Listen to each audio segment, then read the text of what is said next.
예, 만나서 반갑습니다. 반갑습니다. 예, 오늘은 날씨가 좀 풀리는 것 같았는데 그래도 좀 덥긴 하네요.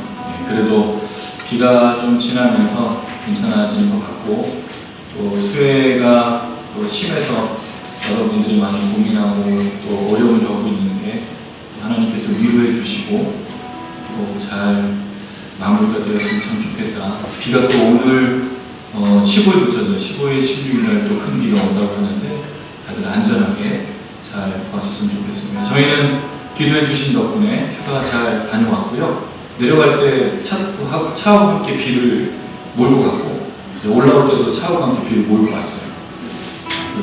하루만 날씨가 괜찮았고 계속 비가 이제 오는 날씨였는데 진짜 비가 많이 오더라고요. 안전하게.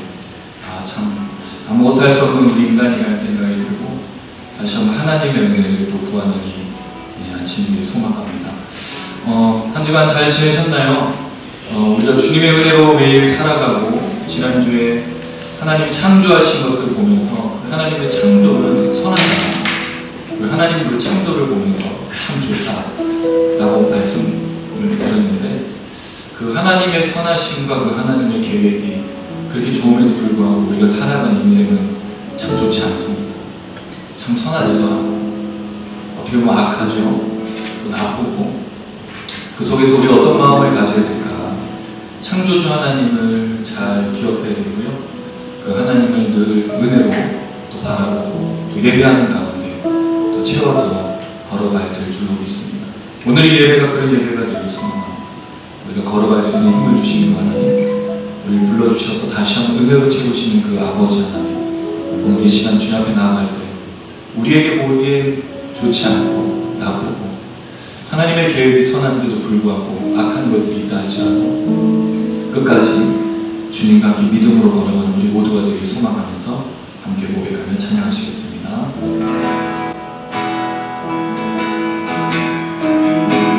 주와 함께 조금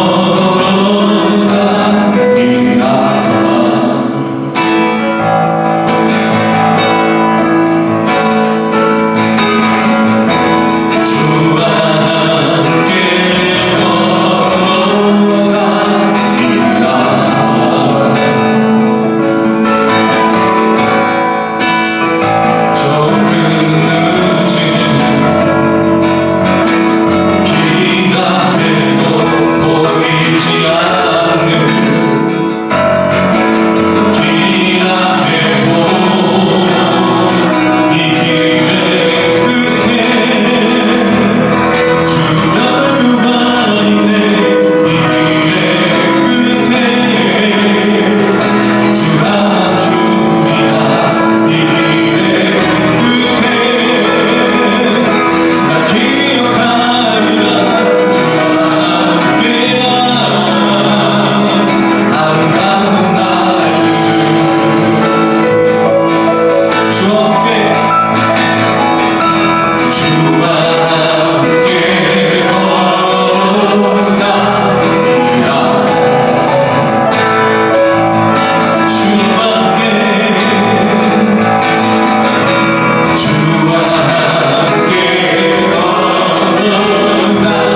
할렐루야. 이 길의 끝에 주님이 우리 기다리시고요. 생명의 멸류관이 우리를 기다리고 있습니다. 아마 이게 어떻게 보면 위로가 안 될 수도 있어요. 왜냐면 우리가 자꾸 소망으로 축복을 생각하는 건 먹고 마시는 거니까. 사실 그것 때문에 괴롭지 않습니다. 더 잘 먹고 싶고, 더 잘 입고 싶고, 걱정 없이, 염려 없이, 문제 없이 살고 싶은데, 현실에서는 그 일이 일어나지 않습니다. 그럼 그 길의 끝에는 우리를 기다려준 아파트, 큰 거, 100평 넘어가는 차, 좋은 거. 그게 우리 소망이라면 여러분 끝까지 걸어갈 수 있을까요? 저는 그렇게 생각하지 않습니다. 내가 만약에 모든 인생의 끝에서 맞닥뜨린 그 현실이 그런 거라면 저는 이 길을 안 걸을 겁니다. 별로 중요한 게 아니니까. 근데 그 길의 끝에 주님이 우리를 기다리시면서 생명 멸류관을 준비해 주시고 잘했다 충성된 종, 착하고 충성된 종을 맞아주시면 저는 이게 가장 그 위로라고 생각합니다. 쉽지 않은 길이지만 우리가 그렇게 걸어간 그 주님과 함께 그날 그 주님을 맞이했으면 좋겠습니다. 그렇게 주님 앞에 섰으면 좋겠습니다. 그리고 우리 삶을 생각하면서 함께 고백하기 원합니다. 우리 주님은 모든 걸 아시고요. 우리 어떤 길을 걷는지, 어떤 마음인지 우리를 동행해 주시고 함께 하십니다. 그 주님을 찬양하는 우리에게, 그 주님께 예배하는 우리에게 오늘도 성령 역사해 주실 줄로 믿습니다.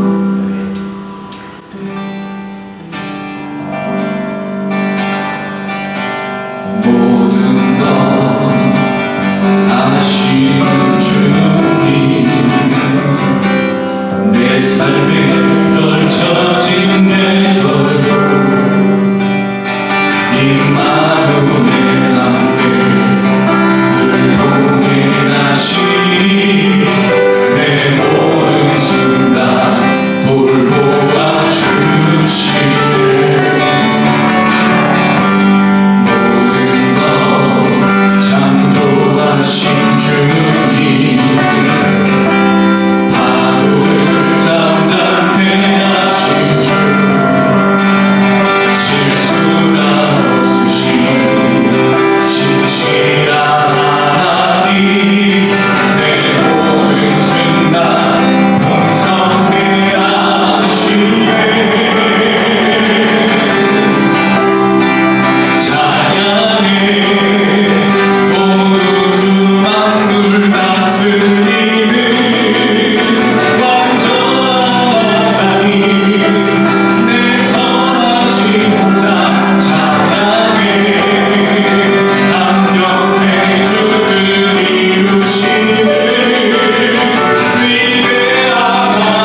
울지 말고 나와는 오라 나의 사랑하는 너의 짐을 들고 가만히 누워 날 생각해보라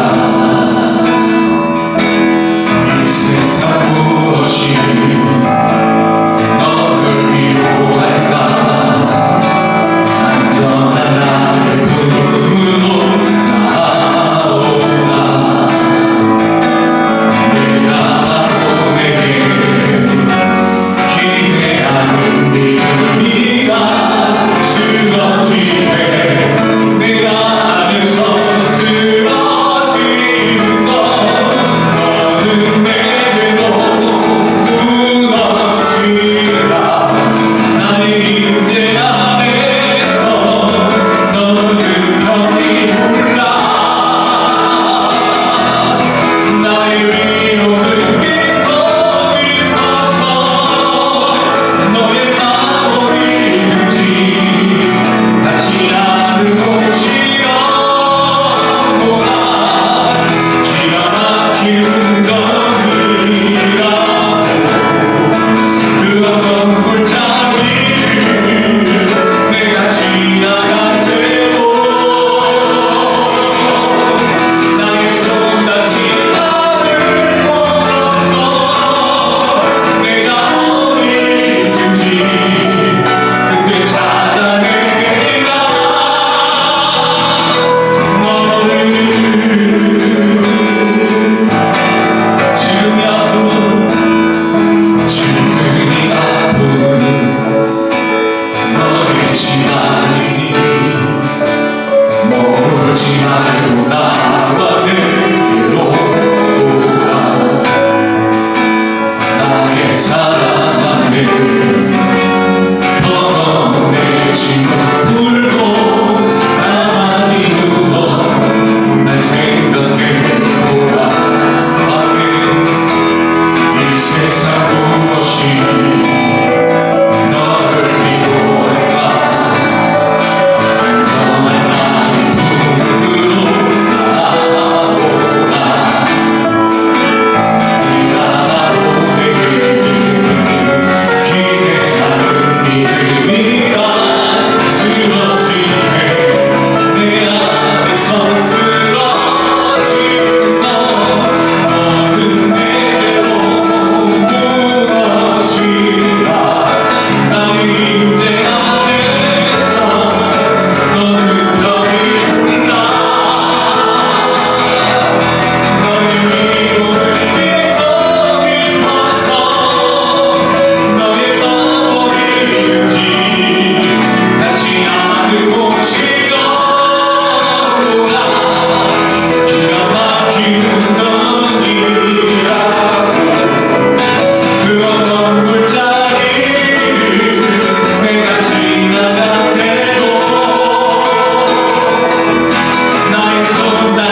선생님 마음 다하시고 위로하시고 축복하시는 줄로 믿습니다. 최근에 아는 분들이 많이 돌아가셨고 또 오늘 우리 수민 집사님, 혜민 집사님 많은 분의 또 부모님께 돌아가시는 또 슬픔이 있습니다. 여러분 우리 사실은 이런 일들이 왜 일어나는지 무엇 때문인지 잘 모릅니다. 왜 내게 이런 일이 닥치는지도 잘 모르고 그저 우리는 이것을 받아들이든지 거절하든지 아마 그렇게 살아가야 될 것 같습니다. 그 속에서 하나님 우리의 모든 것들을 아시고 그 하나님 구하시는 대로 그 앞에 무너지며 그 마음을 들리기 시작할 때 분명 하나님의 위로가 시작되고 하나님의 새롭게 하시기 시작되는 사실을 잊지 않았으면 좋겠습니다. 이 시간에 잠시 한번 기도하실 때 어떤 마음, 생각들, 고민들, 또 염려들 또 혹시 우리 주변에 우리의 위로가 필요하고 하나님의 은혜가 필요한 사람들이 있다면 그들을 기억해 주시고 또 지금 이 시간, 이 시대에 일어나고 있는 수많은 사람들의 어려움들 하나님 그들을 긍휼히 여겨주셔서 다시 한번 하나님의 은혜로 살아갈 수 있도록 붙들어 주시옵소서. 잠시 한번 우리 주님을 기억하면서 기도했으면 좋겠습니다. 사랑이 많으신 아버지 하나님 이 시간 주셔서 나갈 때 우리 위로해 주시고 우리 말씀해 주시옵소서. 너는 내게 무너지라고 말씀하셨습니다.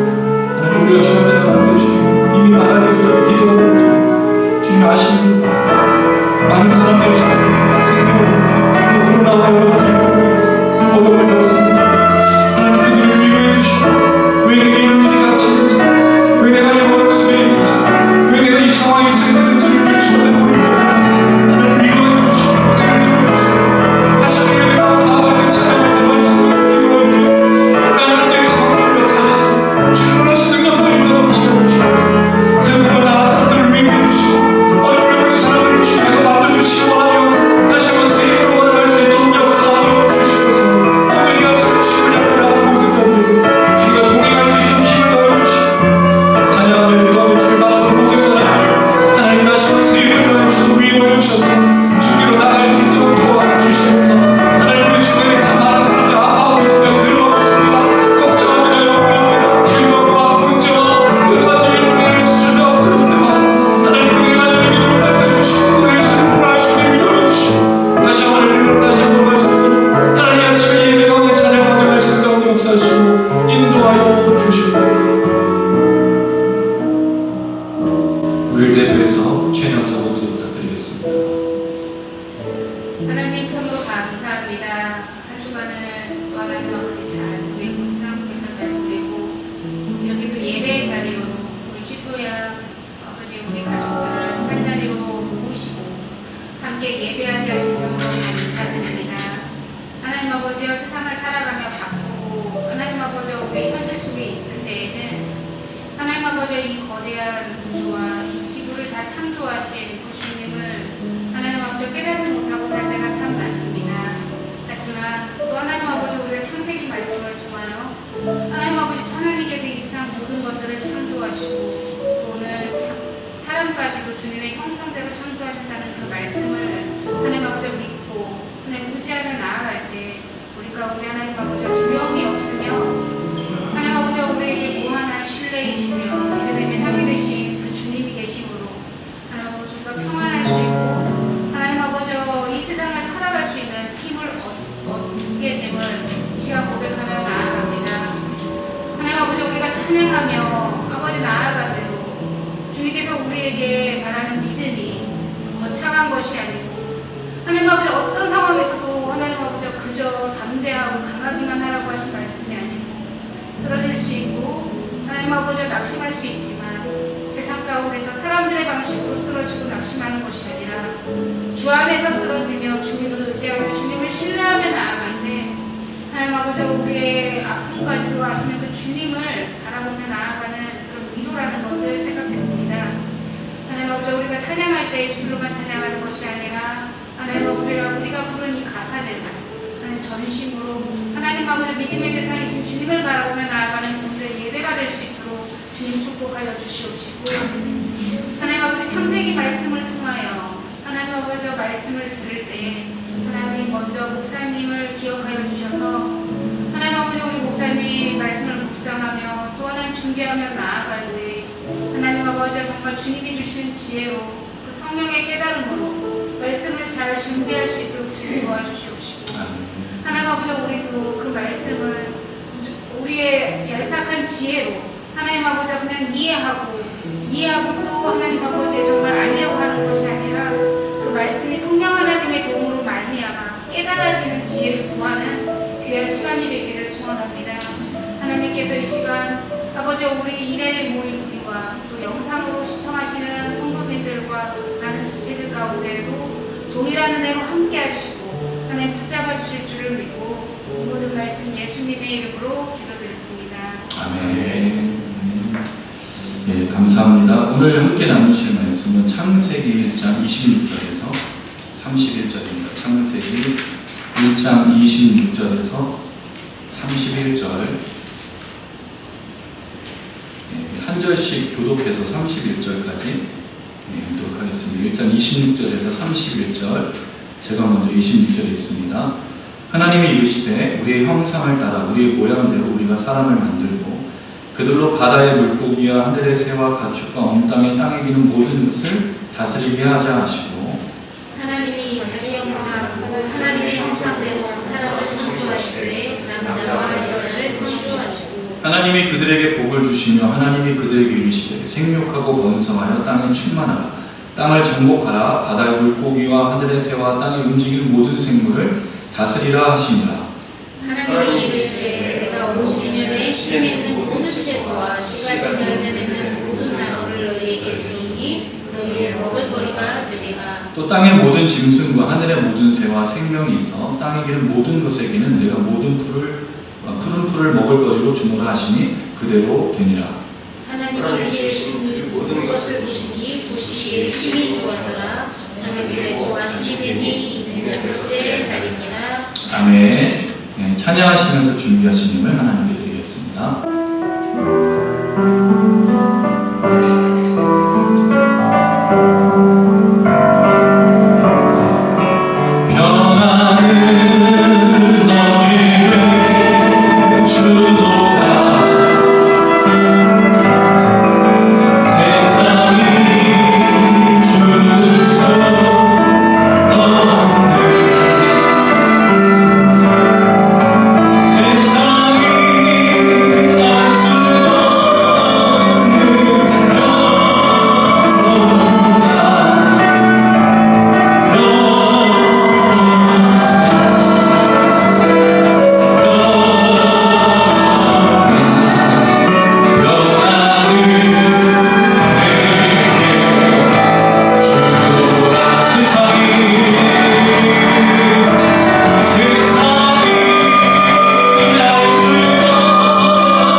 감사합니다. 하나님 아버지, 이 시간 우리가 주님 앞에 나와 예물 드리게 하시고 주님께 감사하며 찬양하게 하시니 참으로 감사드립니다. 우리의 삶이 고단하고 곤혹스럽고 당황스럽고 때로는 하나님을 찬양하거나 예물을 드리기 합당하지 않을 때도 또 정말 어려운 마음으로 예배할 때도 있고 쉽지 않은 일들을 겪을 때도 있고 감당하기 쉽지 않은 많은 것들을 바라볼 때도 있을 때 그래도 예배하게 하시니 감사합니다. 그 하나님을 기억하며 그 하나님의 은혜를 예배하여 이 시간 나아가사오니 모든 것을 감사하고 모든 것을 기뻐하고 모든 것을 즐거워하며 그 하나님께 예물을 드리는 우리 모두가 될 수 있도록 하나님 축복하여 주시옵소서. 하나님 감사함으로 드리는 예물 다시 한번 하나님께서 돌려주셔서 하나님께로 받아 흘려보내는 넉넉한 삶이 되게 하시고 우리 주변의 수많은 사람들이 예수를 알고 회복되어지고 우리를 통하여 그들의 필요한 것들이 채워지는 놀라운 역사까지 일어날 수 있도록 우리에게 풍성한 은혜로 날마다 함께하여 주시옵소서. 손을 내밀었습니다.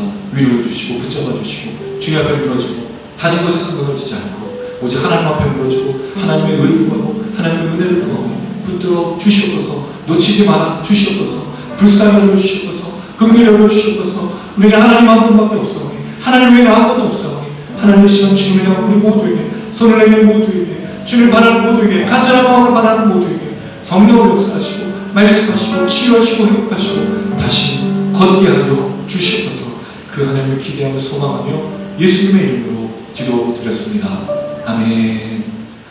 지난주에 우리는 하나님께서 그대로 되리라라고 하는 것, 그리고 그것을 보시고 심히 좋았다라는 이야기를 나눴습니다. 그래서 그대로 된 것이 하나님 보시기 좋았다.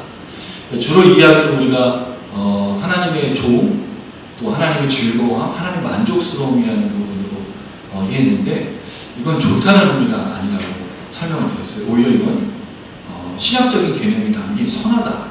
왜냐하면 그렇게 됐을 때 뒤에 가서 인간을 창조하시고 인간에게 주신 명령에 선악과가 있는데, 선악과의 선이 토부, 좋음이라고 말하는 단어예요. 연결되기 때문에 그렇거든요.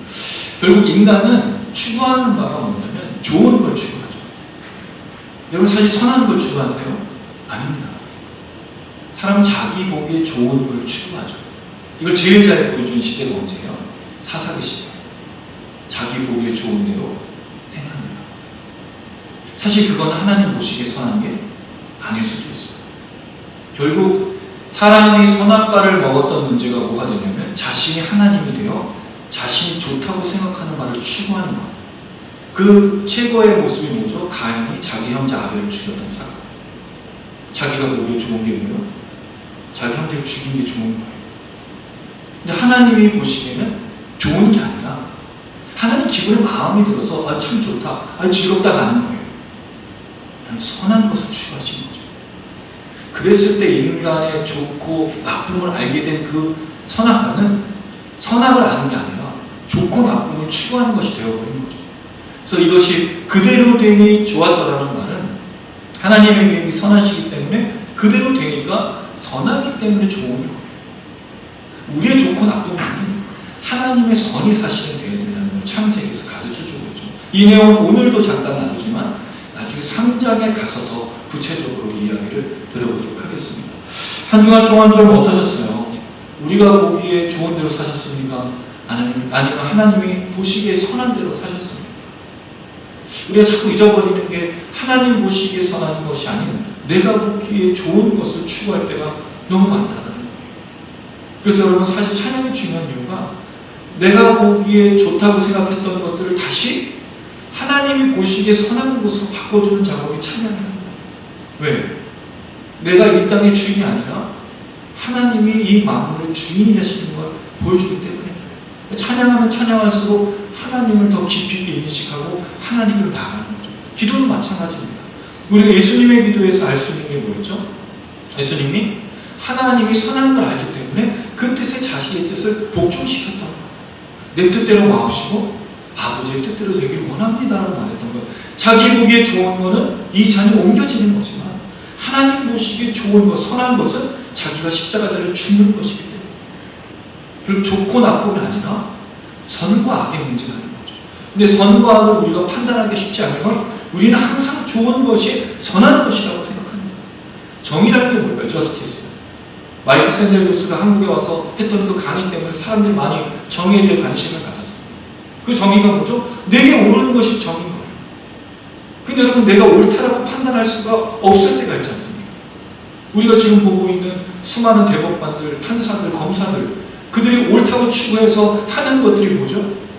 결국 옳지 않아요. 인간의 기준은 옳지 않습니다. 그러니까 여러분 뭐가 있죠? 삼권 분립이 있는 거예요. 나눠져 있어야 서로 보충하면서 대립하면서 선을 향해 추구하는 거죠. 대화도 마찬가지지 않습니까? 삼단법법, 정반합. 왜 그런 과정을 거쳐요? 우리가 선하지 않기 때문입니다.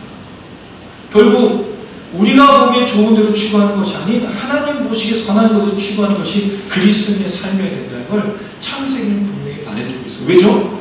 430여 년 동안 하나님 없이 노예로 살던 백성들에게 하나님이 선한 존재라는 걸 알려줘야 되고 이분이 창조주이며 너희들이 이끌어서 걸어가는 그 가나안 땅에는 이미 가짜 신들이 난무했기 때문입니다. 그들은 사실 문화가 있지 않았어요. 노예였잖아요. 근데 가나안 땅에 이미 문화가 있었죠. 그래서 거기 들어갔을 때 모압 여인들과 동침하고 음란한 사건이 벌어진 이유가 뭘까요? 거기 있는 여자들은 화장을 하고 40년 동안 함께 걸었던 여자들은 사실은 뭐가 꾸밀 수가 없었잖아요. 거기 들어갔던 여자들 얼마나 예뻐 보였겠어요. 바로 음란한 짓을 하죠.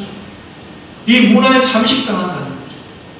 근데 하나님 창조주, 하나님 선한 분이라는 걸 깨닫지 않으면 자기가 보기에 옳은 대로밖에 선택할 수밖에 없는 거예요. 여러분, 기준은 우리가 될 수가 없어요. 제가 지난번에 한번 말씀드린 적이 있어요. 제가 텔레비전을 뜯었다가 그 중학생 때 겉은 다시 뜯어놔서 했는데 쟤도 다 와꾸가 안 맞는 그런 일들이 있죠. 우리가 만지면 좋은 게 없어요. 하나님이 좋은 거, 하나님이 옳은 거, 하나님이 선한 것으로 사실 돼야 된다는 거죠. 창세기 그걸 말해주고, 특별히 하나님이 창조하신 사람에게 이것을 부탁하셨어요. 오늘 인간 창조에 대해서 얘기를 해볼 거예요. 여러분, 이 얘기 많이 들어보셨죠? 여기에 핵심적인 내용이 뭐예요? 하나님의 형상과 모양이라는 부분이죠. 하나님의 형상과 모양을 그동안에는 어떻게 들어오셨어요? 하나님의 형상과 모양. 그동안 들어보신 내용이 없으신 건 아니죠? 들어보셨죠? 주로 뭐로 들으셨어요? 두 가지로 얘기를 해요.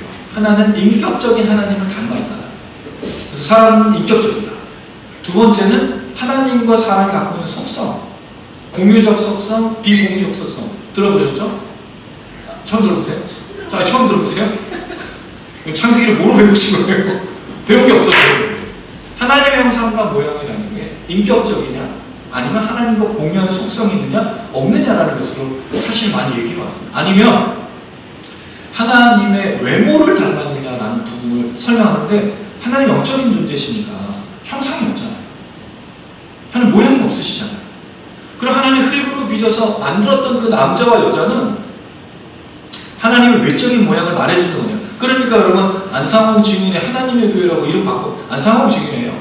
장길자를 입고 있어요. 이름을 하나님의 교회 바꾼 것 뿐이지 그럴듯하게 갖고 갔지만 안상홍 증인의 원래 이름이야. 장길자가 교주. 얘기해줘야 돼요, 여러분. 이거 물어보면 하나님의 어머니 믿습니까? 하면 장길자 믿으라는 거냐? 그럼 다 도망가. 이단들은 그걸 포장하고 있다는 거죠. 어쨌든 거기에 하나님의 어머니가 있다는 거예요. 왜 어머니가 나오죠? 하나님 누구를 만들었어요? 하나님의 형상과 모양으로 남자 여자를 만들었어요. 그럼 하나님도 뭐가 있어야 돼? 남자와 여자가 있지 않느냐? 출현하는 거예요. 그렇지 않아요. 하나님은 남자와 여자가 있기 때문에 그 모습으로 만든 게 아니에요. 그래서 형상과 모양이라는 건 하나님의 외적인 걸 말하고 있지 않다. 오늘 이 얘기를 좀 하려고 합니다. 이게 굉장히 중요한 문제예요. 사실 하나님의 형상과 모양이라는 건 수많은 논문과 목사님들의 설교와 많은 내용들이 있었어요. 근데 오늘 우리 함께 이 내용을 좀 정리해보자 합니다.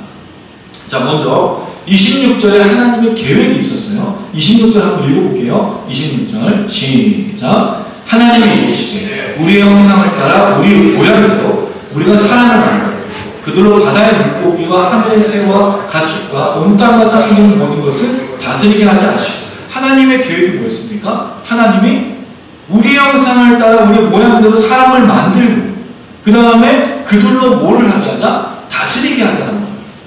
그 하나님의 계획은 우리. 자, 여기서 이제 많은 사람들이 혼란에 빠지는 게 이 우리라는 말이에요. 그 당시에 창조 때 제가 삼위일체 하나님을 지난번에 설명을 드렸는데, 이 우리가 삼위일체 하나님을 만드느냐라고 이제 그 하나님을 말하는 거냐, 엘로힘이라는 단어가 복수형이지만 단수로 취급했을 때 삼위일체라고 볼 수 있는데, 사실 정확하게는 말할 수가 없어요.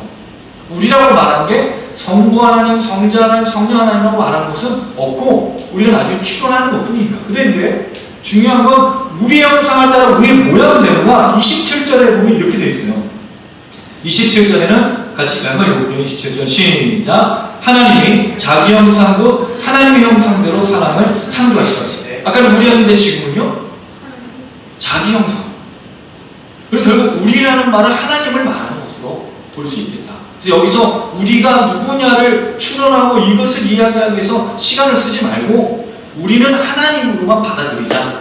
그랬을 때 하나님은 자신의 형상과 모양으로 만들겠다라고 계획을 하신 거예요. 자, 이게 이제 중요한 포인트인데, 그동안에 여러분 하나님이 그 여섯째 날 전반부 땅에 있는 짐승들까지 창조하실 때 풀과 채소, 나무, 그 다음에 바다의 물고기, 그리고 하늘의 새, 또 땅에 있는 짐승들을 만드실 때는 뭐로 만드셨어요? 각각 종류대로 만들었다고 되어 있어요. 이미 창조된 종류대로 사자, 고양이, 뭐 거북이, 물고기, 돌고래 뭐 이런 것들이 종류대로 만들었다는 거예요. 근데 인간 창조는 뭐로 만들었어요? 종류대로가 아니라 하나님의 형상과 모양으로 창조했다는 거죠. 모델이 하나님이었던 거예요. 결국 그러면 다른 피조물하고 가장 큰 차이점이 뭐냐면 다른 피조물은 하나님의 형상과 모양으로 만들지 않았는데 사람만이 하나님의 형상과 모양으로 모델이 있어서 만들었다는 거죠. 다른 건 그냥 종류대로 만드신 거예요, 하나님이. 근데 사람만 하나님의 형상과 모양으로 만들어진 특별한 존재였다는 거죠. 이게 아주 중요한 거예요. 사람은 특별한 거예요. 사람의 창조는 동물과 다르잖아요. 그래서 진화론을 자꾸 이야기하다 보면 사람의 가치가 없어져요. 근데 하나님은 처음부터 사람을 창조하셨어요. 우린 가치가 있는 사람이에요. 물론 죄의 타락을 겪고 우리가 하나님 앞에 범죄해서 죽을 수밖에 없는 인생이 되었지만 인간 존재 가치는 하나님의 창조하신 존재 가치를 갖고 있어요. 여기 누구도 비난받거나 비하받거나 모욕받거나 멸시받는 것이 당연한 사람은 없는 거예요. 우리가 인간의 역사를 보면 주로 누가 그 착취와 억압의 대상이 되어왔죠? 여자와 아이들이었어요. 남자들은 힘있고 권력있는 사람이 그 밑에 사람들을 다스리게 됐죠. 이건 죄의 결과예요. 그럼 원래 창조된 인간은 그렇지 않았습니다. 우리 모두가 다 남자나 여자나 동등해요. 놀라운 게 하나님의 남자와 여자를 창조하시고 충만하고 땅의 번성에서 충만하고 다스리고 정복하라는 명령을 둘에게 모두 다 줬다는 거예요. 남자에게만 다스리고 정복하라는 명령을 준 게 아니에요. 남자 여자 모두에게 동등한 가치로 준 거죠. 근데 죄의 타락의 결과가 뭐예요? 남자와 여자가 다스려야 될 짐승들을 다스리지 못하고 여자를 남자가 다스리는 죄의 결과로 빚어지게 된 거예요. 창세기 3장이에요. 결국 다스려야 될 것이 땅의 짐승들이었는데 죄로 인해서 여자를 남자가 다스리는 희한한 광경이 벌어지게 된 거죠. 이걸 조금 이따가 설명을 드리고 나중에 3장에 가서 더 자세히 말씀드릴게요. 중요한 건 인간의 존재 가치는 하나님의 형상과 모양을 따라서 창조된 중요한 가치를 갖고 있다는 거죠. 죄를 지어서 타락했던 인간임에도 불구하고 인간 존재 자체는 짐승과 비교할 수 없는 가치를 가지고 있다는 사실을 우리는 꼭 기억해야 돼요. 여러분 지금 대한민국에 홍수가 나서 많은 정치인들이 돌아보고 있지만 얼마나 그 사람들 생각 속에 그 가난한 사람들 또 많은 사람들의 어려움을 보고 그들이 생각하고 있는 건 뭐예요? 전시하고 쇼하는 거죠. 정말 그들의 아픔을 위로해 주는 사람은 거의 없는 거예요. 사진 찍으러 가는 거죠. 정말 그 사람들의 가치 반지하에 살아서 죽을 수밖에 없었던 사람들에서 마음 아파하는 사람이 없다는 거죠. 그들은 반지하에 사는 것이 당연하다고 여기는 사람이 너무 많다는 거예요. 여러분 그런 그림 보신 적 있잖아요. 엄마하고 딸이 가다가 환경미화 하시는 분 보면서 야 너 공부 못하면 저 사람처럼 돼. 우리 많이 보지 않았어요? 지금 이 땅에 벌어지고 있는 것이 수많은 갈등과 경쟁, 다른 사람을 비하하고 있는 것은 인간 존재 가치에 대해서 생각하지 않고 동등하게 여기지도 않고 그 사람에 대해 돌보지도 않는 일이 일어나고 있다는 거죠. 근데 놀라운 건 지도층이나 부자만이 아닌 가난한 사람들끼리도 그럴 수 있다는 거예요. 근데 여러분 사실 이것이 되게 중요한 문제인데 그리스도인들은 거기에 끼어서 뭘 하고 있는 거죠? 우리 이 세상 속에서 뭘 하고 있냐는 거예요. 우리 누군가를 정말 존중하고 존경하고 누군가를 사랑하는 사람으로 살고 있습니다. 왜냐하면 주님이 가르쳐주신 명령의 핵심 가치잖아요. 이웃을 내 몸처럼 사랑하라고 했어요. 그럼 이 사람도 나와 똑같은 동등한 가치를 가지고 있다는 거죠. 세상에 누구나 차별받을 사람은 한 사람도 없는 거예요. 우리는 그런 명령을 갖고 있잖아요. 근데 왜 그리스도인들은 사랑하지 않죠? 교회가 나눠져 있지 않습니다. 제가 늘 말씀드리지만 우리끼리도 싸우고 있고 우리끼리도 비하하고 있고 우리끼리도 춤을 지고 있고 우리끼리도 무언가를 하고 있다는 거죠. 우리가 정말 창조주 하나님을 믿고 있다면 하나님이 인간을 창조하신 것을 믿고 있다면 차별이 있어서는 안 되는 거예요. 우리가 사랑 외에는 다른 것이 존재해서 안 되는 거예요. 교회는 사랑인 거죠. 누구나 다 교회에 올 수 있는 거예요. 누구나 다 이 교회 안에 함께 예배드릴 수 있는 겁니다. 할렐루야. 전 이걸 믿어요. 저는 그렇게 교회를 섬겨왔고 그렇게 섬길 거예요. 여러분도 마찬가지로 그렇게 모신 거죠. 물론 누구나 왔는데 누구나 와서 끝나는 건 아니게 되죠. 왜? 우리는 분명히 창조의 명령을 따라 다스리고 정복하라는 주님의 명령을 배웠으니까 우리가 다스리고 정복하라는 명령이 나중에는 주님을 닮은 형상으로 바뀌어가는 거거든요. 그럼 우리가 교회가 되는 건 누구나 다 여기 와서 죄인들이 예수를 믿고 구원을 받아서 끝나는 게 아니에요. 예수님을 닮은 모습으로 매일매일 변화되어 성장해서 살아가야 되는 거죠. sanctification이라고 말하는 성화의 과정들이 반드시 있어야 되는 거예요. 누구나 올 수 있지만 여기에 오는 건 문이 열려져 있지만 여기서 계속해서 신앙생활하는 것은 예수를 닮은 형상으로 살아가야 되는 거예요. 많은 사람이 착각합니다. 교회 들어오지 못하게 빗장을 닫아걸고 들어오지 못하게 하면서 제자 훈련 세미나 예수를 닮은 뭘 한다고 하지만 사실 그게 진짜 예수를 닮은 모습이 아니어서 살아가요.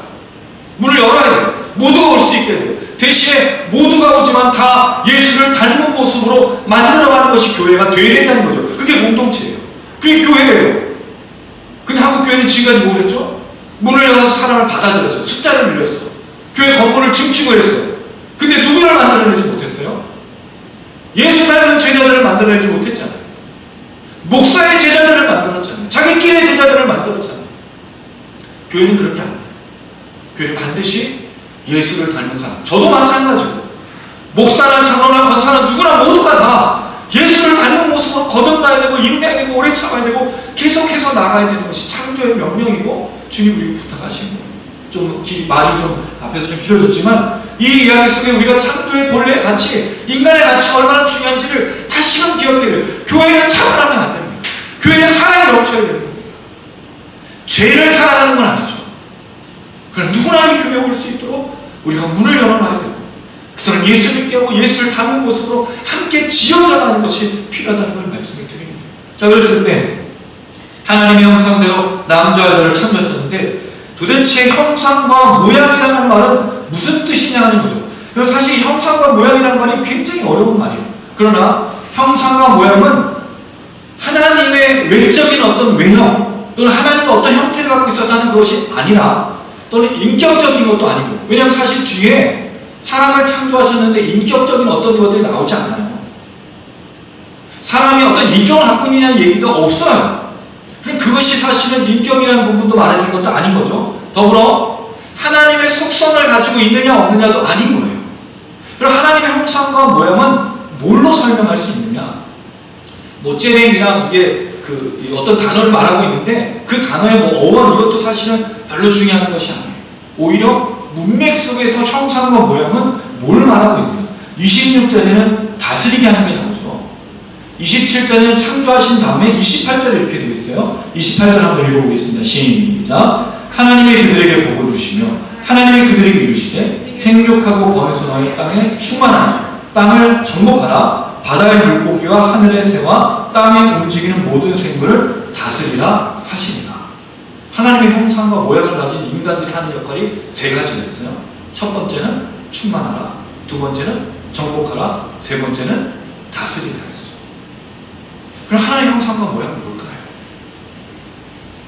하나님의 형상과 모양은 정확하게 그 의미를 설명할 수는 없지만 남자 여자를 창조하셔서 하나님의 형상과 모양으로 그 남자 여자에게 기대하는 것은 그 충만함이 첫 번째 충만, 두 번째는 정복, 세 번째는 다스리는 거죠. 형상과 모양의 정확한 의미를 우리는 이해할 수는 없지만 형상과 모양을 가진 인간들이 해야 될 것은 세 가지가 있다는 거죠. 그게 뭐예요? 땅의 충만, 두 번째는 정복, 세 번째는 다스림. 이게 하나님의 형상과 모양을 설명하는 내용이 되어야 돼요. 왜?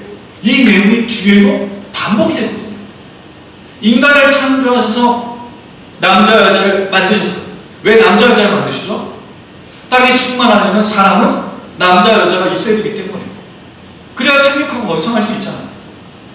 그렇잖아요 여러분. 남자끼리 어떻게 땅에 충만할 수 있어요? 하나님은 땅에 충만하셔요. 하나님 형상과 모양은 뭔데? 하나님 왜 충만하시죠? 무소부지하시기 때문에, 영적인 존재시기 때문에. 그리고 하나님 시공간을 초월해 계셔서 지구상 어디에도 계시는 분이에요. 여러분 하나님 모르시는 일들이 있을까요? CCTV는 제 안에 사각구역이 있어요. 오늘 차를 타고 오는데 옆에 차가 내 차를 못 보고 막 끼어들어 부딪힐 뻔했어요. 화가 났어요. 근데 예배 때문에 참고 왔어요. 못 보는 곳이 있어요. 그걸 하나님 보지 못하는 곳은 없어요. 하나님 지금 우리의 모든 마음도 보시고. 그 여러분 되게 재밌는 게 있어요. 지금 예배 드리실 때 하나님 안 보신 거 같지? 다 보고 계시고. 선택하지 않으세요, 여러분? 내 마음을, 내 생각을 하나님 알고 계시고. 근데 우리 가끔 이것을 잊어버려요. 이게 은혜이지, 은혜. 예배 드리면서도, 범죄를 하면서도 하나님 보심을 잊어버려. 그러니까 범죄하지. 하나님 딱 지켜보고 계신데 범죄할 수 있어요, 여러분? 차차차!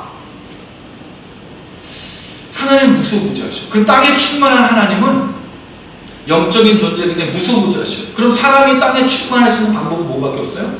생육하고 번성하는. 그래서 하나님 형상과 모양의 첫 번째는 충만하다는 거죠.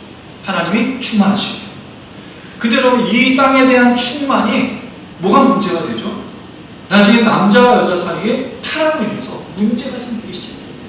하나님의 사람들이 사단에 또 죄악된 인물들과 결혼해서 인류가 완전히 망가지기 시작한. 그래서 노아의 시대는 세상에 뭐가 관영했어요?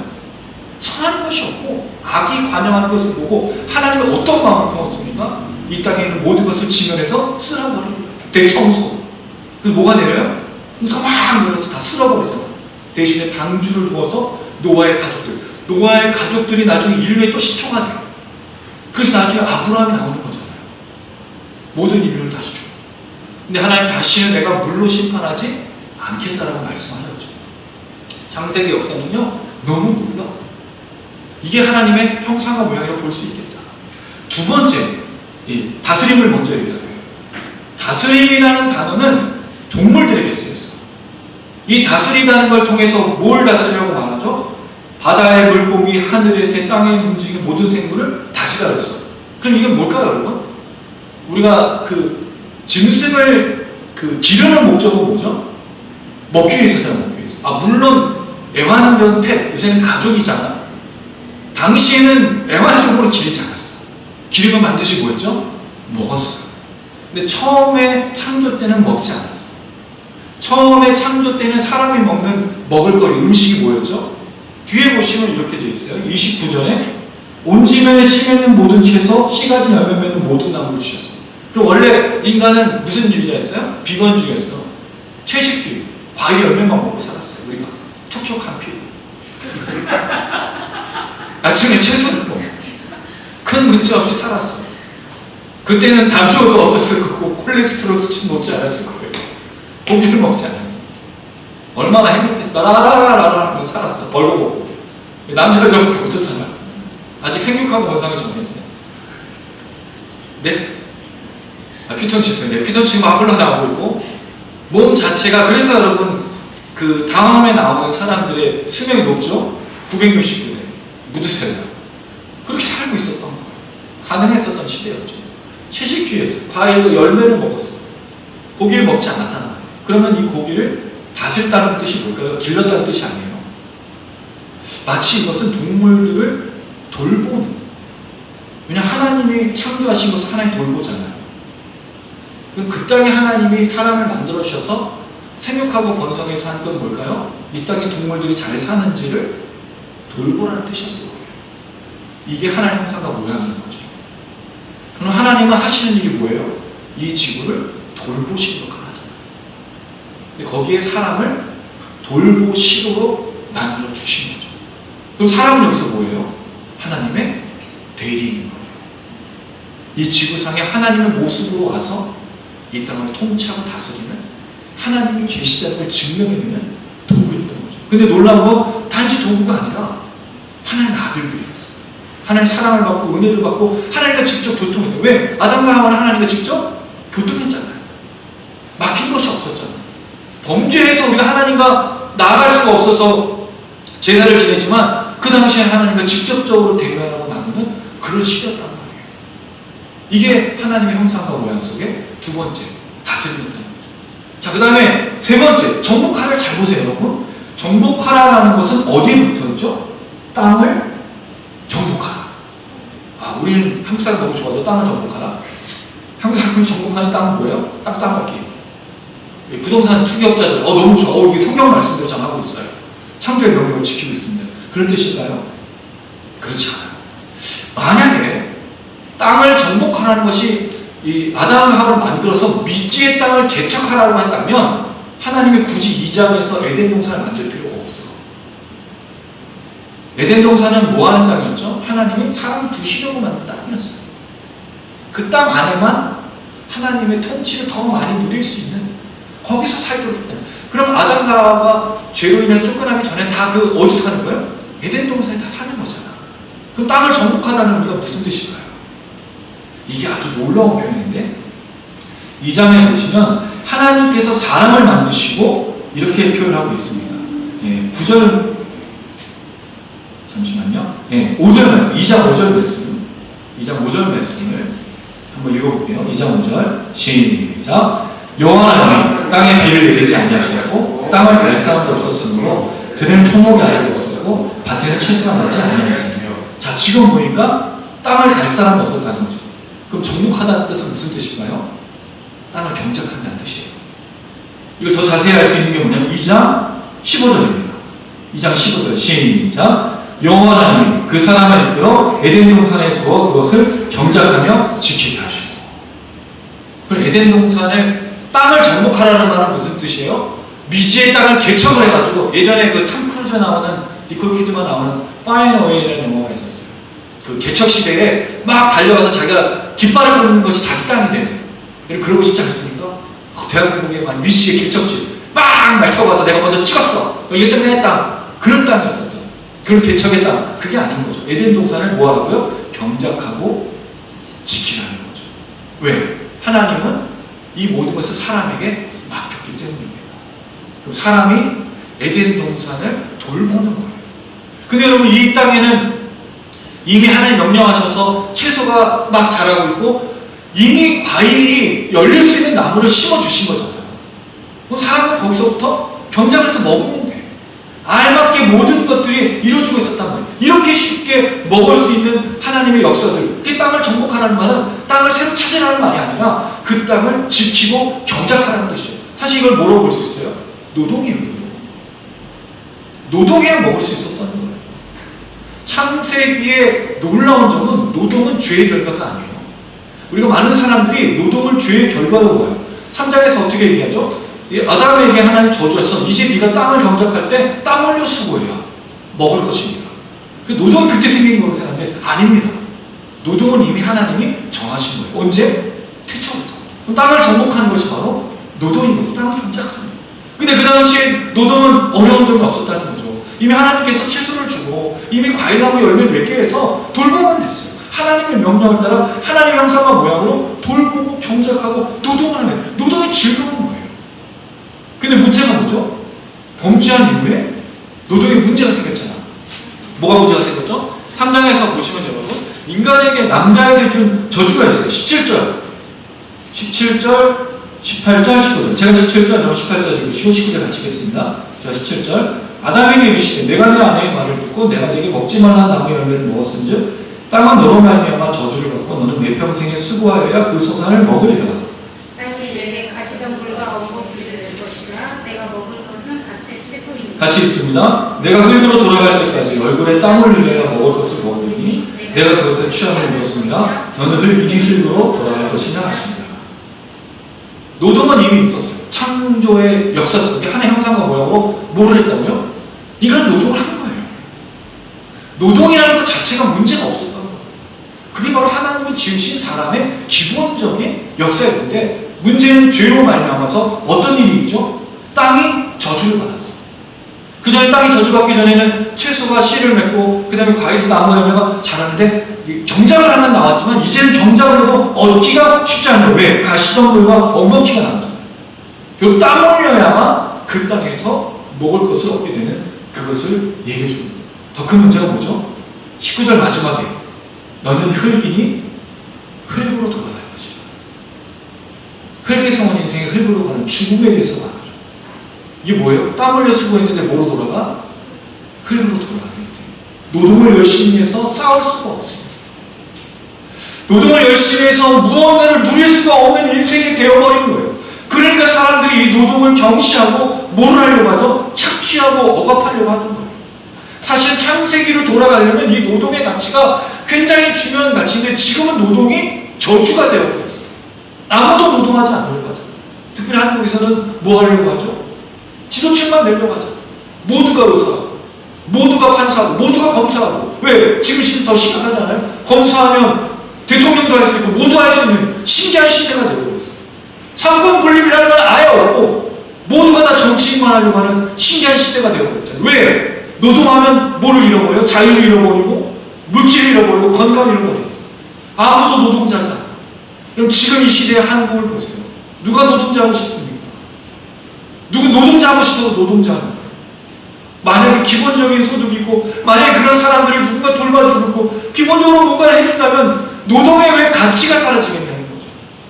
물론 지금 이것을 얘기하려는 건 아니지만 창세기에 원래 사람에게 정해진 창조의 역사는 노동이었다는 거예요.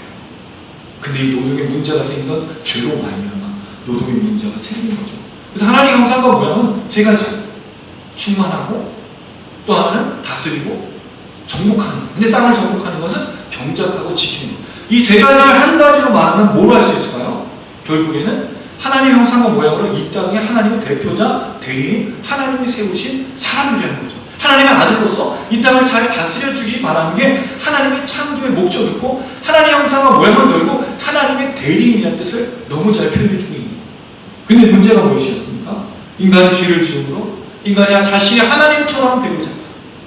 하나님의 대리인으로 세우고 하나님의 사람으로 세워서 경작하겠다는 사람이 이제 뭐가 싫다는 거예요? 나는 경작하기 싫어. 나는 여기서 대리인으로 살기 싫어. 나는 뭐가 되고 싶은 거예요? 나 하나님이 될래. 그래서 선악과를 먹죠. 하나님이 되고자 하는 거죠. 난 대리인 사장 싫어. 내가 이 땅을 가질 거야. 마치 욕심이 있는 것처럼 인간이 하나님이 되고자 해서 죄가 시작돼서 결국은 하나님이 두신 땅에서 쫓겨나는 일이 되어버린 거예요. 굉장히 슬픈 역사예요. 창세기는 여러분 참 놀라운 신앙을 담고 있어요. 창세기가 여러분 쉬운 줄 알았죠? 저도 쉬운 줄 알았어요. 근데 말씀을 묵상하고 연구해보면 너무 어려워요. 그리고 어려운 내용들이 굉장히 많아요. 근데 너무 단편하게 얘기하는 거죠. 그러나 하나님은 이게 창세기 계획에 사람을 통해서 하시고자 했던 어떤 동물, 어떤 짐승, 어떤 새, 어떤 풀, 어떤 나무, 어떤 행성으로도 이루려는 게 아니라 하나님이 지으신 사람으로 이 일을 이루려고 했던 거죠. 그 사람을 대리인으로 만들어서 에덴 동산이라고 아름다운 땅을 지키게 하는 것이 그 하나님의 은혜를 누리고 좋음과 기쁨과 선함으로 살게 하는 것이 하나님의 목적이었는데 인간이 철저하게 나는 대리인은 싫어.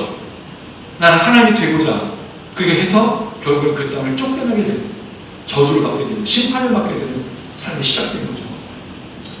그 뒤에 있는 말씀은 그냥 보시면 되겠고 심히 좋았다라는 우리가 3장에 가서 그대로 되니 좋았다라는 것과 연결해서 말씀을 드리도록 할게요. 이제 말씀을 정리를 좀 해보도록 하겠습니다. 창세기의 마지막 날 하나님은 사람을 만드셨어요. 하나님이 사람을 만드신 것은 하나님의 대리인과 하나님을 닮은 사람으로 이 땅을 통치하도록 하는 거예요. 자, 근데 여러분 여기 이제 문제가 생겼다고 했죠? 그 문제는 인간의 타락이었어요. 인간의 죄의 문제였어요. 그럼 여러분 이 창조의 명령은 어떻게 수정이 되고 어떤 결과를 거치며 특별히 그리스도인들은 이 창세기 기록된 인간의 모습을 어떻게 받아들여야 되는 거예요? 왜? 창세기의 그 모습 그대로 우리가 이해할 수 없잖아요. 지금 죄의 문제가 있잖아요. 그럼 하나님 형상과 모양으로 만들어진 사람은 이제 어떤 모습으로 변화가 됐고 어떤 것들이 바뀌었는가, 그리고 그리스도인들은 어떻게 이 말씀을 이해했는가 하는 문제가 있어요. 그 첫 번째로 우리가 생각해 봐야 될 것이, 잊지 말아야 될 것은 인간은, 사람들은 짐승과 다른 어떤 것들과 다르다는 거죠. 여전히 시편과 잠언과 전도서 그리고 사람들의 고백 속에 보면 사람은 여전히 하나님을 닮은 모습으로 하나님을 창조한 그 하나님을 창조주를 노래하고 있다는 거죠. 시편 8편은 특별히 이것을 잘 말해주고 있어요. 여러분 잘 아시는 박종호 장로님 여호와 우리 주여, 이 찬양 있죠? 8편. 거기에 사람이 무엇이간데 인자보다 낫하시고 이 얘기, 이 세상 만물보다 더 뛰어나게 만드셨으니까 하는 게 시편 8편에 있잖아. 놀라운 건 타락한 인간인데도 불구하고 이 하나님의 창조를 노래하고 있다는 거예요. 죄로 인해서 죽는 사람들인데도 불구하고 왜 하나님을 노래할까요? 이 찬양을 부르는 사람이 누구죠? 하나님의 백성이기 때문입니다. 여기에 이제 놀라운 점이 있어요. 인간이 타락을 하고 나서 죄악으로 인해서 많은 걸 쓸어버리고 난 다음에 하나님께서 하신 일이 한 가지가 있어요. 그게 뭐냐면 창세기 12장 1절에서 3절에 어떤 사람을 부르십니다. 누구를 부르시죠? 아브라함. 하나님이 아브라함을 부르셔서 누구를 만드시죠? 하나님의 백성을 만드시는데 거기에 창조의 명령이 나옵니다. 한번 볼까요? 창세기 12장. 창세기 12장 1절에서 3절. 읽지는 않을 거예요. 그냥 한번 보시면 돼요. 12장 1절에서 3절. 특별히 2절을 보시면 큰 민족을 이루고, 큰 민족을 이루는 게 창세기의 하나 형상을 해서 제일 첫 번째 나왔던 게 뭐죠? 생육하고 번성하고 땅에 충만하다. 그럼 여전히 창세기와 연결돼서 죄악과 타락한 인간이지만 생육하고 번성하고 땅에 충만한 것은 이어지고 있다는 거죠. 그 다음에 3절에 보면 너를 축복하는 자에게 복을 내리고 너를 저주하는 자에게 너로 말미암아 복을 누리게 되고 저주를 누리게 되는 것을 이야기하고 있죠. 근데 중요한 것은 한 가지가 뭐냐면 12장 1절에 보면 내가 내게 보여줄 땅으로 가라는 거예요. 그럼 이것은 무슨 명령이 이어진 거로 볼 수 있죠? 땅을 정복하라. 그리고 창세기의 인간의 타락으로 말미암아서 다스리는 것은 사라졌어요. 다스리는 것은 뭐가 됐죠? 남자는 여자를 다스리게 되고 오히려 짐승을 다스리고 짐승을 돌보고 짐승을 기르는 게 아닌 남자는 여자를 다스리는 것으로 바뀌게 되는데 다스림은 사라졌지만 남게 된 건 무엇입니까? 정복하는 것. 근데 이 땅을 정복하는 것은 무엇이었어요? 땅을 넓혀가는 것이 아니라 하나님이 지시할 땅으로 가라는 거죠. 그게 가나안 땅이었고요. 그게 나중에 에덴 동산이고 새 예루살렘이 되어버린 하나님의 창조의 명령인 거예요. 그러면 사실은 창세기의 명령은 다스리는 것을 제외하고는 생육하고 번성하고 땅에 충만한 것과 땅을 정복하는 것은 계속 이어지고 있다는 것을 알 수 있어요. 하나님의 창조의 명령이 타락으로 인해서 범죄로 인해서 인간이 죽게 되었지만 여전히 생육하고 번성하고 땅에 충만한 것과 두 번째로 땅을 정복하는 것은 이어지고 있다는 거죠. 근데 여러분 여기서 생육하고 번성하고 땅을 정복하는 것이 그리스도인들에게는 어떻게 연결이 되어지고 있느냐는 거예요. 첫 번째는 조금 전에 설명드렸지만 여전히 그리스도인들도 하나님의 창조물로서 사람은 존귀하다는 것을 반드시 기억해야 돼요. 두 번째는 우리의 목표가 생겨져 있습니다. 우리의 목표는 어떤 목표를 갖고 있습니까? 로마서 8장 29절에 보면 이렇게 되어 있어요. 하나님이 미리 하신 자들을 또한 그 아들의 형상을 본받게 하기 위해. 처음에 하나님의 형상과 모양으로 창조되었던 인간들이 죄를 짓고 나서는 누구의 형상으로 바뀌게 되냐면 아들의 형상을 본받게 되는 일로 바뀌게 됩니다. 근데 여러분 이 아들의 형상이라는 것이 그 아들을 외모를 닮은 것이 아니라 아들을 믿는 사람들이 나타나게 된 중요한 표지가 뭐죠? 하나님을 사랑하고 이웃을 사랑하는 삶의 모습으로 드러난다는 거예요. 결국 예수님께서 이 땅에서 하셨던 그 사역들 그대로 예수를 믿는 사람들이 하고 있는 거죠. 그게 뭡니까? 하나님을 사랑하고 이웃을 사랑하는 거예요. 이걸 다른 말로 하면 영생과 구원인 거예요. 그게 바로 땅을 정복하고 땅에 충만한 하나님의 역사라는 거죠. 네, 지금까지 여러분 잘 듣고 계시는지 모르겠어요. 이게 잘 이해가 되시는지 모르겠어요. 어려운 내용이 아니면 사실은 그리스도인은 창조의 명령을 그대로 받을 수가 없어요. 여기 뭐가 있죠? 죄를 졌기 때문에 그래요. 우리는 그 명령대로 하나의 형상과 모양으로 땅을 정복하고 다스리고 생육하고 번성하는 것이 아니라는 거죠. 사람을 많게 하는 게 우리의 목적이 아닌 거예요. 우리 그렇게 배우지 않았습니까? 이 생육하고 번성하는 것, 자녀를 많이 낳으라고. 물론 자녀를 많이 낳는 게 어떻게 보면 인간의 근본적인 원인일 수 있어요. 모습일 수 있어요. 근데 정말 그리스도인들에게는 생육하고 번성하고 땅에 충만하는 것이 자녀를 많이 낳으라는 뜻이 아닐 수도 있어요. 정확한 뜻은 뭘까요? 예수를 닮은 사람들을 만들어내야 된다는 뜻이겠죠. 저는 그렇게 생각해요. 그래서 우리가 여러분 교회, 제가 처음에도 말씀드렸지만 교회의 문은 열려 있어요. 누구나 이 교회에 들어올 수 있죠. 누구나 들어오는 게 중요한 게 아니라 교회에 들어와서 그 사람들이 예수를 믿고 예수를 닮은 형상으로 살아가고 예수를 위해 살아가는 사람들이 가득한 것이 교회가 되어야 된다는 거죠. 근데 지금까지 한국교회가 한 건 뭐죠? 생육하고 번성하고 땅에 충만하고 해서 사람들 끌어 모은 거예요. 전도대잔치, 초청잔치 다 어떻게 사람들을 데려왔죠? 코미디언, 가수 또는 무슨 선물을 줘서 사람들을 막 끌어다 놨어요. 근데 여러분 거기에 정말 순수하게 예수를 믿지 않는 사람이 있었던 게 아니라 다른 교회를 다니는 사람들이 대부분 순회 공연하잖아요. 제가 예전에 있었던 교회에서 그랬어요. 초청대잔치 하면 교회마다 10월쯤에 그 행사 하잖아요. 교회별로 매주 똑같은 주에 안 해요. 격차가 있어요. 그럼 이번에 이쪽 교회하고 다음 주 순회 뭘 받으려고? 선물 받아주고 전도상을 만들어주고 있어요. 품앗이하는 거예요. 정말 예수를 믿는 사람들이 교회 가서 가득 차서 충만한 데는 평양 대부운동 이후로 거의 보기 드뭅니다. 한국 교회가 충만한 게 뭐였죠? 사람의 숫자. 교회 수가 얼마나 되고 건물이 얼마나 크냐, 거기 얼마나 많은 사람이 들어가느냐. 아닙니다. 정말로 창조의 명령대로 생육하고 번성한 땅에 충만하려면 교회에 하나님을 믿는 아들의 형상으로 변화된 그런 사람들이 가득해야 돼요. 교회는 예수가 가득해야 되는 거죠. 작은 예수들이 이 땅에 가득해야 되는 거죠.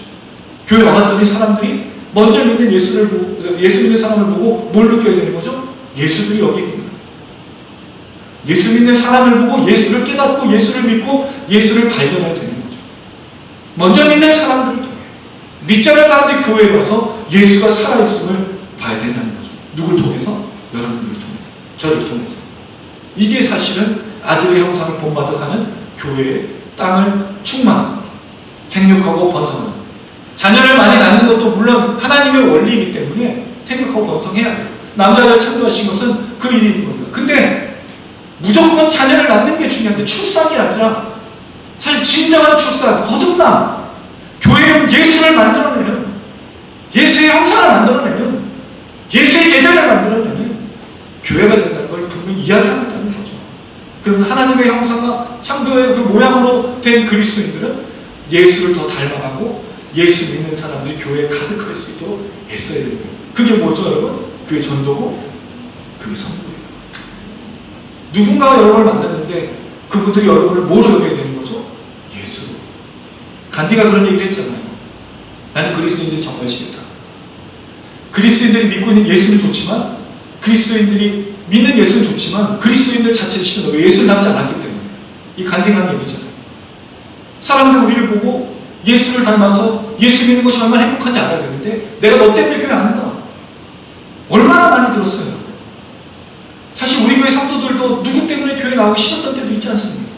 그런 상처도 있었고 아픔이 있었고, 특별히 목회자들의 말 한마디, 행동 한마디. 목회자가 예수가 아니니까, 예수를 닮지 않으니까 그런 고민을 하셨던 거죠. 그 교회를 떠나고. 근데 여러분 사실 교회를 떠났더니 갈 교회가 없잖아요. 그렇지 않습니까? 진짜 갈 교회가 없어요. 우리 교회는 그런 교회가 아니었으면 좋겠어요. 갈 교회가 없는데 찾아오는 교회였으면 좋겠어요. 그 교회로 와서 예수의 형상을 함께 닮아가고 만들어가는 그런 교회였으면 참 좋겠습니다. 그럼 우리 교회 되기를 주님의 이름으로 축원합니다. 두 번째로 우리가 생각할 것, 다스림이라는 부분은 이제 일어나지 않아요. 우리는 이 땅에 있는 짐승들을 다스릴 수가 없어. 짐승하고 다스리는 게 뭐예요? 싸워서 우리는 약육강식이잖아요. 이 다스림은 사실은 창조 이후에는 드러나지 않아요. 근데 땅을 정복하는 건 우리에게 있어요. 땅을 정복하는 게 뭐죠? 하나님이 아브라함을 불러서 가나안 땅에 들어가게 하는 하나님의 여정을 시작해요. 그럼 이 땅의 정복은 가나안 땅에서 일어나는 정복, 하나님의 나라에 대한 운동들인 거죠. 또 하나님의 나라를 향해서 걸어가는 거죠. 두 가지. 하나는 하나님의 나라를 품고 걸어가는 것, 두 번째 하나님의 나라를 이 땅 가운데 세우는 것. 그게 정복인 거예요. 땅을 사는 게 아니에요. 교회는 건물을 가질 필요가 없어. 오히려 여기서 다 두고 다 버리고 우리 떠날 거예요. 사실 교회 이름이 뭐가 중요해? 사랑의 교회, 주태한 교회, 뭐가 그렇게 중요해? 사라질 수 있지. 교회 이름은 사라질 수 있어. 근데 뭐는 사라질 수 없어요? 예수, 하나님 공동체는 사라질 수 없는 거죠. 우리 이 땅에서 모든 걸 두고 떠나가야 될 사람들이기 때문에 그렇습니다. 사랑하는 여러분, 이게 굉장히 중요한 거예요. 땅을 정복하라. 왜 타락한 인간들, 창조에서 벗어난 인간들, 죄로 인해서 죽은 인간들을 왜 하나님께서 다시 부르셔서 땅을 정복하게 하시는 거죠. 그 땅이 도대체 뭐냐 이거죠. 그 땅이 여기 있는 이 땅이 아니라 우리가 가야 될 본향인 거예요. 그럼 여러분 우리에게 필요한 게 뭐예요? 일용할 양식. 오늘 하루의 은혜. 이거 외에는 필요 없는 거예요. 만약 넘치면 뭐예요? 그죠? 흘러보내는 거죠. 우리 일용할 양식과 오늘 하루에 흐르는 은혜를 받지 않으니까 더 먹고 싶고 더 가지고 싶으니까 여기서 떠나기가 어려운 거예요. 여러분 생각해 보세요. 여러분 살고 있는 집 천년만년 갈 겁니까? 그렇지 않아. 집으로 고민할 필요가 없어. 우리 가야 될 땅이 분명히 있는 거죠. 더불어 하나님의 나라에 향한 그 여정 속에 우리 이 땅에서 뭘 만들어가야 되는 거예요. 우리가 예수를 보여주고 예수를 증거하고 있다면 그 땅에서 하나님의 나라가 움직여야 되는 거예요. 내가 있는 그 땅에서 하나님의 나라가 작용해야 되는 거예요. 그게 땅을 정복하는 거예요. 그 그게 주님 우리에게 부탁하신 거예요. 아들의 형상을 닮아서 아들을 증거하고 아들을 말하고 아들을 이야기하는 삶 속에 하나님 나라가 가득한 거죠. 그러니까 우리가 말할 게 뭐밖에 없어요. 예수의 하나님의 나라. 그 나라에 들어오셔야 되고 그 나라 속에서 함께 걸어가야 된다고 말하는 창세기에 원래 인간을 만드셨던 하나님의 역사라는 거죠. 하나님의 창조 역사가 멈춘 게 아니에요. 죄와 타락으로 인해서 인간은 죽고 저주받아 심판받아 에덴 동산을 떠났지만 하나님 여전히 하나님의 사람들을 통해서 생육하고 번성하고 땅에 충만하기를 바라십니다. 아들의 형상을 닮은 사람들이 이 땅에 가득하기를 소망하십니다. 그래서 누가복음에서 우리가 내일 발견하는 게 뭐였죠? 너희가 조용하면 돌들이 소리 지를 거예요. 그럼 돌하고 어떻게 사람하고 같아요? 돌은 소리를 못 지르잖아요. 우리가 침묵하면 돌들로 소리 지르겠다. 이게 얼마나 저주의 말씀이에요. 예수를 믿고 예수를 알고 있는데 우리가 어떻게 침묵할 수 있냐는 거죠. 돌들이 소리 지르게 하지 말아야지. 우리가 외치고 우리가 증거하고 우리가 아들의 형상으로 얘기되는 거죠. 그리고 여러분 우리가 아들의 형상으로 살아갈 때 거기서 무슨 일이 일어나는 거예요? 땅을 경작하잖아. 거기서 하나님의 나라를 경작할 거 아니에요. 이 땅 가운데 하나님의 공의, 하나님의 진실, 하나님의 정지, 우리가 믿고 있는 진리가 나를 통해서 경작되는 거지. 사람들은 그럴 거 아니에요. 야, 뻘짓하지 마. 아무도 보지 않아. 너가 그런 거 하는 거 누구도 알아주잖아. 근데 왜 하는 거예요? 왜? 창조의 명령을 따라 이 땅 경작해 가야지. 누가 하겠어요, 여러분? 작은 하나의 실정이, 작은 하나의 우리의 실정. 땅에 휴지를 찢고 여기서 하나님의 나라를 위해서 애쓰고 무릎 꿇고 한 영혼을 살기 위해서 애쓰면 하나님 일하시는 거죠. 할렐루야. 이게 창조의 명령이 우리에게 바뀌어지는 거예요. 포기하지 마십시오. 우리 원대한 걸 하라고 부른 게 아니야. 모두가 다 큰 일을 하라고 부른 게 아니야. 근데 큰 일하는 건 뭐예요, 여러분?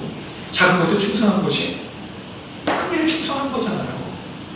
그게 주님 원리 아닌가요, 여러분? 근데 우리 다 뭐 말하려고 그래? 1등! 시상식 올라서 하나님 아버지 찬양합니다. 개판치는 삶을 살면 뭐예요? 조용히 돼서 또는 조명하는 그런 스타일에서 거기서 그리스도인이 하는 나라 경작하고 일구고 땀 흘리면 거기서 그 사람을 통해서 하나님 일하시는 거죠. 나중에 어떤 뭐가 됐는데 일진이었어. 그리고 나서 하나님을 찬양하면 무슨 소용이 있어요? 지금 정치인들 보세요. 너무 화가 나요. 지금 헛소리하고 다니는 사람들 그리스도인 무슨 집사래, 무슨 성가대 뭐래, 무슨 장로래. 차라리 얘기하지 말고 차라리 신앙이라고 숨겨. 그럴 거면 하지 마라. 뭐냐는 거예요. 뭐냐? 이 창세기 하나님 형상과 모양대로 사람을 만드신 건 너무 중요한 문제였어요. 하나님 대리인을 이 땅을 통째로 다스리기 원하셨다는 거죠. 얼마나 큰 꿈과 계획, 이게 좋고 이게 선한 거라고 하나님이 그 계획을 생각했어. 그래서 사람이 맡겼어. 근데 사람이 선하지 않아. 자기가 보기에 좋은 것을 선택해버리는 악을 저져.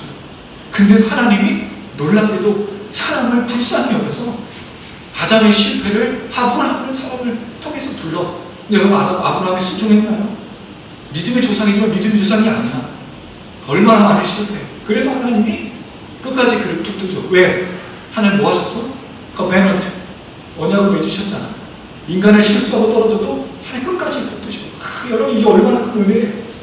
우리가 오늘 드리는 예배, 우리가 찬양하는 거, 우리가 함께 하는 거 다 하나의 은혜야, 은혜. 우리가 잘나서 된 거 없어. 우리가 어떻게 오늘 모였어요? 우리가 어떻게 예배 드려? 어떻게 찬양해? 어떻게 하는지 나가? 다 은혜 아닙니까? 맞죠, 여러분? 참말에 맞죠? 하나님 그렇게 우리를 부르신 거예요. 그럼 우리는 생각하고 범사하고 땅에 충만해야 돼. 자녀를 만드는 것만이 아니라 정말 예수의 향기를 증거해야 돼. 사람들이 교회 오게 해야 돼. 예수 믿게 해야 돼. 나도 예수를 받아야 돼. 나에서 아들의 형상이 드러나야 돼. 왜냐하면 내가 정말 예수를 믿는다면 내게서 아들의 형상이 드러나야 되는 거죠. 그리고 이 땅 가운데 정복하는 거죠. 땅을 튀겨내는 거예요. 땀 흘려 수고해야 돼. 작은 일에 충성하고 최선을 다해야 돼. 그리스도에서 주님의 욕먹이지 않게 최선을 열심히 다해. 그럼 하나님이 뭐라고 말할까요? 그대로 되니 보시기에 매우 좋았더라. 신이 좋았더라. 너무 선하다. 이렇게 말씀하실 거예요. 그리고 우리 마지막에 착하고 충성된 종 하나고 주님 칭찬해 주실 겁니다. 사랑하는 여러분, 쉽지 않은 길이에요. 이게 창세기는요 어려워요. 간단한 게 아니야. 근데 하나님 형상과 모양이 이 세 가지 충만과 다스림과 정복, 그리고 그리스도인에게서는 하나님의 형상을 닮으며 살아가는 것 그리스도요, 또 땅을 기르는 경작, 이것을 우리 오늘 살아가야 된다는 것 잊지 마시고 이 한 주간 그렇게 하나님의 사랑으로 창조의 명령을 따라 살아가는 모든 성도님들 되시기를 주님의 이름으로 축원합니다. 아멘. 설명이 어려워서 죄송해요. 어제 1시까지 설교 준비하면서 진짜 너무 비몽사몽간인데 이제 좀 잠이 깬 것 같아요. 죄송해요. 전 잘 설명하려고 했는데 좀 설명이 잘 안 되는 것 같아요. 지난 주제였고 양해를 부탁드리고요. 그래도 들을 귀는 잘 들을지어다. 들으시면 성경 역사하시는 중요한 우리 두 가지 하나님 형상, 그리스도의 형상, 땅을 경작하는 우리의 그 삶에서 그 모든 것을 감당했으면 좋겠고요. 이 모든 일을 또 할 수 있는 것은 포기하시지 않으신 우리 하나님 때문이라는 거 잊지 않으셨으면 좋겠습니다. 우리는 포기하지만, 우리 금방 넘어지지만 우리 하나님 포기하시지 않는다 잊지 마시고 그 하나님 노래하면서 또 한 주간 잘 살아갔으면 좋겠습니다. 변함없으신 주 경배드리네 내 영혼의 구세주 변함없으신 주 경배드리네 날 위하여 죽으신 분 십자가 그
우리가 대단해서 주님 부르시고 자격이 있어서 주님 부르신 게 아니라 오히려 저주받고 심판받아 멸망한 인간들에 불구하고 예수를 보내셔서 은혜 받음을 믿게 하시고 깨닫게 하시고 성령을 통해 주를 닮으면서 살기를 소망하게 하시는 하나님의 은혜를 주고 있습니다. 감사드립니다. 주님, 우리가 살 수 있도록 도와주시고 땅에 대한 주의 명령, 우리 이 땅에 충만히 될 이유, 예수를 닮은 모습으로 살아가며 예수를 닮은 모습을 통해 누군가를 구원해내고 그도 예수 믿게 하는 우리가 될 수 있게 도와주시옵소서. 우리 가정이, 우리가 밟고 있는 땅에 우리가 만나는 사람들이 우리를 통해 예수를 알게 하시고 예수의 형상을 사는 하나님을 사랑하고 이웃을 사랑하는 우리의 모습을 통해 그들도 예수 믿고 구원받을 수 있도록 우리와 함께하여 주셔서 땅을 정복하라고 말씀하셨습니다. 이 땅에는 땅을 사모하는 땅이 아니라 에덴 동산 새 예루살렘 주님 오시는 그 구원의 날을 기억하며 그 땅을 사모하며 우리가 나아갈 때 이 땅에서 우리가 땅을 위해 경작하고 수고하고 애쓰는 모든 것들 가운데 역사하여 주셔서 남들은 포기하라고 하고 남들은 아무것도 아니라고 말하지만 저는 예수를 믿는 믿음으로 이 땅을 지정합니다. 작은 일을 합니다. 또 연약하지만 우리가 한가하게 합니다. 하나님의 나라를 위해서 눈물을 흘리고 하나님의 나라를 위해서 기도하고 하나님의 나라를 위해서 간구하고 하나님의 나라를 위해서 먹는 땅을 했을 때 기억하여 주시면서 우리가 받는 땅 가운데 역사 나타난 것이고 우리 가정이 우리 의회와 우리 교회와 또 이 세상과 민족 속에 얼마나 쓰겠으면 우리를 통해 드러나게 하여 주시옵소서. 지금도 수고하며 걸어가는 많은 사람들을 일으켜주시고 사랑하는 귀한 성도들이 이 길을 걸어갈 수 있도록 작은 일에 충성하여 하나님께 칭찬받을 수 있도록 역사하여 주시옵소서. 영상을 심하신 분들도 각자 맡은 바 의지에서 땅을 기념하고 경작할 때 동행하여 주시고 낙심하고 절망하는 것이 아니라 하나님의 은혜로 살아갈 수 있도록 축복하여 주시옵소서. 감사드리며 예수님의 이름으로 기도드렸습니다. 아멘. 가슴에 손 얹으시기 바랍니다. 지금은 우리 주 예수 그리스도의 은혜와 하나님 아버지의 무한하신 사랑과 성령의 교통인도 충만하시니 오늘 이 시간 생육하고 번성하여 땅에 충만하라, 땅을 다스리라, 땅을 정복하라, 이 말씀을 따라 하나님의 형상으로 예수 그리스도를 닮은 그 모습으로 날마다 살기를 다짐하며 또 그 모습을 통하여서 이 땅에 하나님 나라를 경작하길 소망하는 우리 모든 성도들 머리머리 위에 영상을 시청하신 분들 위해 이 나라 민족의 모든 교회들 위해 이제부터 영원토록 함께 계실지어다. 아멘.